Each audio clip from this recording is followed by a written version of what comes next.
Halo teman-teman semuanya, selamat datang kembali di channel ini. Jumpa lagi dengan saya Vicky Himpong. Bagaimana kabar kalian semuanya? Aku berharap teman-teman semua di rumah bersama keluarga tercinta selalu dalam keadaan yang sehat. Video kali ini kita akan sama-sama membuka ruang diskusi publik terhadap video-video yang hari beredar yang kita sama-sama saksikan nanti di acara Rakyat Bersuara semalam, yang begitu seru perdebatan antara Bang Ade Darmawan, Sekjen Pradi Bersatu, dengan Mas Roy Suryo.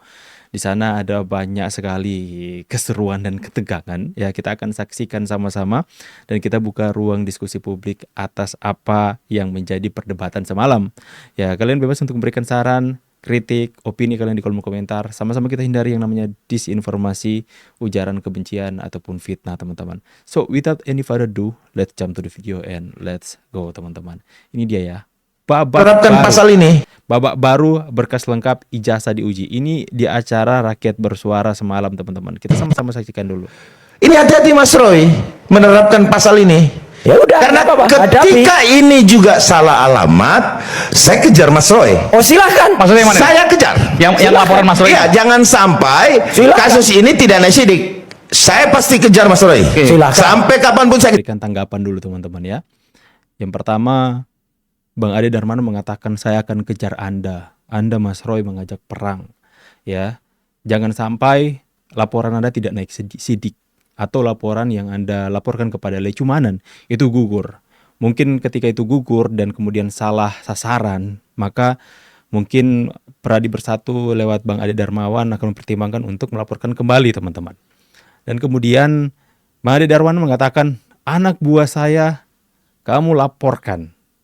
Itu Anda ada ajak perang. Dan kemudian Mas Roy Suryo menanggapi dengan, iya anak buah Anda yang mengatakan bakar Kejati.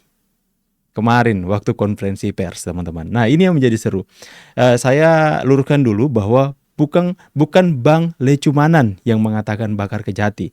Kan konteks dalam mengatakan Ade Darmawan mengatakan anak buah saya Anda laporkan, ya, itu maksudnya Lecumanan. Dan kemudian disambung oleh Mas Roy Suryo mengatakan, nah anak buah Anda itu yang mengatakan bakar Kejati. Jadi persepsi orang berpikir bahwa ya mungkin Lecumanan yang mengatakan bakar Kejati. Jadi makanya saya luruskan bahwa yang mengatakan itu bukan Lecumanan tapi Fritz Alorboy ketika konferensi pers kemarin. Dan apa yang dikatakan oleh Fritz saya pun nggak setuju, teman-teman. Ya jujur ya, saya objektif. Saya nggak setuju apa yang dikatakan oleh Fritz Alorboy. Menurut saya itu bocor mulut, ya.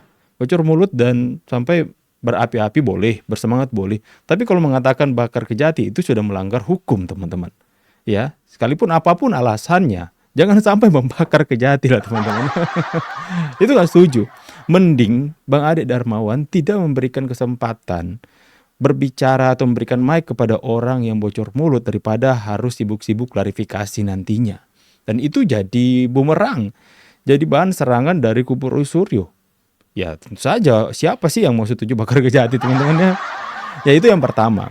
Tapi yang kedua, bagaimana marahnya seorang Ade Darmawan di mana seolah dicari-cari nih kesalahan Lecumanan dengan apa yang disampaikan oleh Mas Roy Suryo dilaporkan karena adanya persangkaan palsu di atas dokumen apalah, teman-temannya, itu mereka yang paling tahu. Dan itu membuat geram Ade Darmawan, padahal itu sudah dinaik sidik oleh penyidik dan bahkan sudah menjadi tersangka, ya. Akan tetapi Ade Darmawan itu memberikan ultimatum, saya akan kejar sampai dimanapun.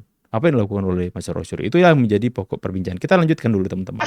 Udah salah alamat gitu loh. Ada nggak yang duduk Iya, di gitu belakangnya loh. itu? Salah alamat. Iya, bakar Kejati. Ada nggak? Gitu loh. Ada Itu nggak? ya. Iya, membakar Kejati. Membakar semangat. Nggak Jangan ada semangatnya. tambah-tambahin. Nggak ada Alah. semangatnya. Anak, Nggak ada kata-kata jangan semangatnya. dong, Ada rekamannya. Ada Iya, rekamannya, fitnah nggak terus. bisa. Nah gini, saya Enggak, jelaskan enggak, Mas enggak, Roy. ini udah benar. Saya pasti Itu nggak fitnah ya, itu ada videonya makanya. Anda Mas Roy. bisa. Lihat Fritz mengatakan itu, Bang Ade Darmawan tahu ini pinggir jurang yang dikatakan Fritz. Makanya Bang Ade langsung meluruskan bahwa ya membakar semangat. Ya aduh, mending Bang Ade jangan dikasih mic lah atau kesempatan orang bocor mulut, Bang Ade. Nanti ujung-ujungnya klarifikasi dan bahkan potongan-potongan itu bisa menjadi bumerang untuk kita, ya. Oke teman-teman ya. Jadi sampai detik ini masih terus menjadi perdebatan di Rakyat Bersuara dan Aiman is back. Welcome Bung Aiman ya. setelah beberapa segmen kemarin, bukan beberapa segmen, beberapa episode, bukan Bung Aiman yang membawakan rakyat bersuara ini, tapi presenter yang perempuan teman-teman ya.